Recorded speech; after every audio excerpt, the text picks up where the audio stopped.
Hey guys, welcome back to K-Racing Muffler. Dito guys, meron tayong gagawin na full exhaust system, dual exit para sa Honda Civic. So ngayon guys, nakabit na natin yung downpipe niya. So ngayon, ini-install na lang natin yung pinaka-flexible pipe niya. So makikita nyo guys, nakabit na natin yung flexible pipe. So ngayon, itong sa second video na to is nagkakabit naman tayo ng preparation para sa catback. So na-prepare na namin yung pinaka-catback setup ni sir. So ngayon, nagpe-prepare naman tayo ng bapping.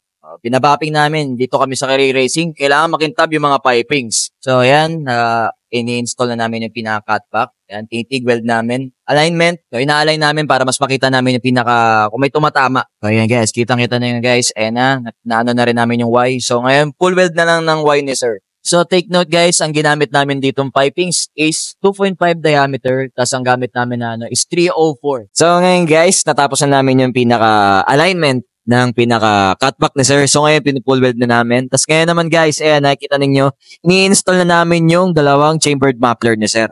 So, pogi ng kasama ko, no? Ayan, bali dual exit ang ginawa namin sa kanya. So yun guys, makikita nyo niya, yan yung pag-a-alignment ng dalawang muffler. Ano pong ginagawa ninyo?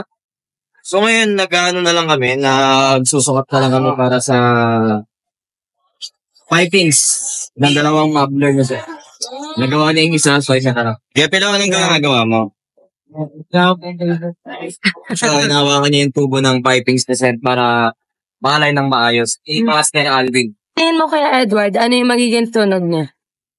Hindi siya masyadong maingay. Basic lang po, ganon? Oo. Yun po yung gusto ni sir eh. Basic lang po. Kasi hindi siya magiging sobrang aggressive dahil sa, ano siya. Okay, so ngayon guys, papakita namin sa inyo yung stock pipe ni sir. Ayan, yan ang stock pipe ni sir. Nakikita ninyo. So, tinanggal namin yung dual niya. Yan yung dual silencer niya sir. Yan, yung resonator. At saka syempre, yung downpipe niya. Ayan, tsaka yung lumang flexible ni sir. So yan, pinupull weld na ni Kuya Seth ninyo yung dalawang pipings natin sa Y. So yan. Yan, yung isa sa pinakamagaling magtig dito. Hanapin niya si Kuya Seth nyo. Ayan, tinatapos na namin yung pull weld dyan. So yan, nakatapos na namin. Ay, nakakapagod, no? Pero masaya naman. Ayan. So, ini-install na namin yung mga pipings ni sir. Yan na yung final. Okay, diyan ka pala, Wina. So ngayon, inaano na lang natin yung pinaka-muffler.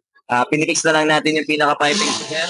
Lang sasakyan pala, hindi na sir ha. Ayan. So ngayon guys, nagpa-upgrade si sir ng air intake niya para mas tuloy-tuloy na yung pasok ng hangin papunta sa turbo. Kasama ko si Kuya Seth na dyan, nag-install ng air intake ni sir. So ngayon guys, dagdag ko lang pala. Ang ginamit pala namin dyan na air intake kay sir is, so yun guys, nakikita na nyo yun.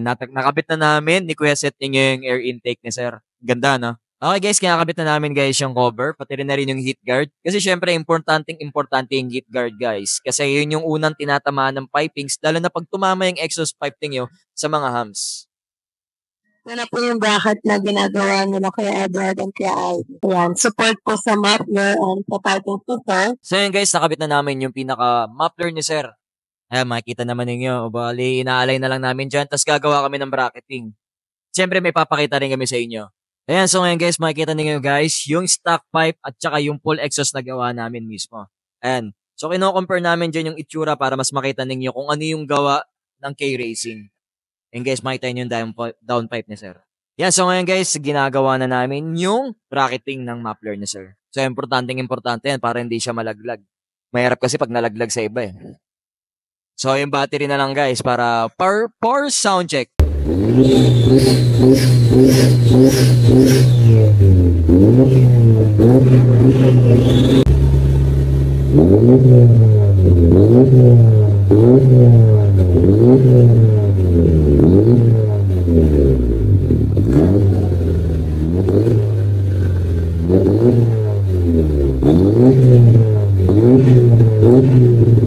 Bali sir, ano po yung mga expectations niyo bago niyo po ipagawa yung Honda Civic RS Turbo niya? Actually, first time ko magpagawa ng ganito. Okay. So, may nag-recommend sa akin dito na tropa na sobrang solid daw ng gawa. Okay. So, simula pa lang talaga, mataas na expectation. Ay, talaga naman. So, yung actual na nakita ko ngayon, yung results, sobrang, talaga. Masaya naman kayo. Solid talaga ito doon. Nice Yung one. nakikita ko sa Facebook, sa mga reviews, mga Totoo pala talaga. Ayun, we are grateful. Ngayon nakita na ni Sir yung full exhaust sound check ng kanyang Honda Civic RS. Anong year po, Sir? 2019. 2019. Sabi natin, sige pa, sound check mo pa. Gusto marinig ni Sir yung turbo niya. Narinig niyo naman yung turbo niya, Sir. Oo. Yan, Rinig na sumisipol.